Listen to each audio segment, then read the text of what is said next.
1, we talked about the exposition and the inciting incident, which was Romeo finding out about the party from a servant, and that his love, Rosalind, was going to be there. So Act 2 is the rising action. Now, rising action are all the things that happen that are complications that build and build and build until we reach the climax of the story. So let's take a look at the different things that happen in Act 2.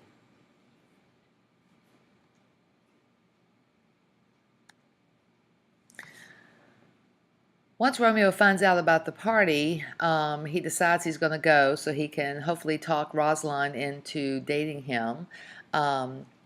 However, the night before, Romeo has a dream that if he attends the party, it will lead to his untimely death.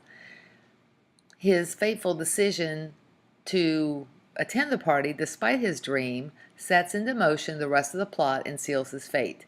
If he had just said, well, maybe I shouldn't go, then the rest of the story never would have happened. He gets to the party and he wants to see Rosaline. Juliet is coming to the party because her father is throwing this feast to introduce her to society, and now that she's 13, and this is her first grown-up party that she's able to attend. Paris has asked for Juliet's hand in marriage, and her father says he would prefer that she wait a year because she's only 13, but if Paris is able to convince her, then he will give his blessing.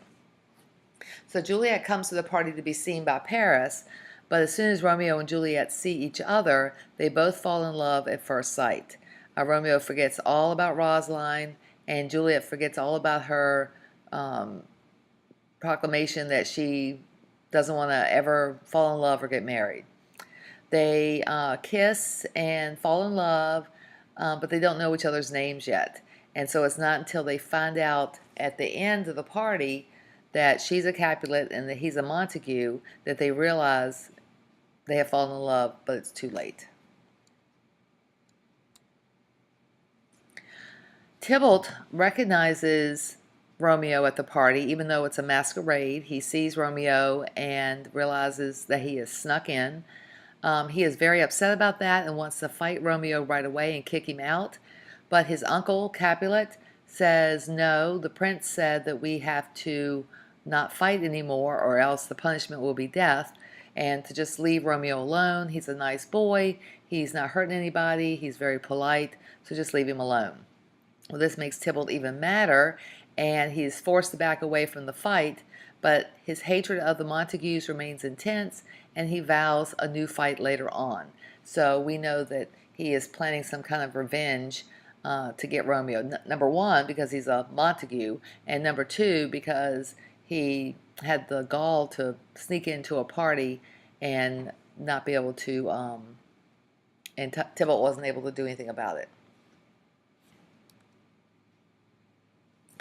At the end of Act 2, Friar Lawrence has agreed to marry Romeo and Juliet, and the nurses decide to go along with it because she loves Juliet and wants her to be happy.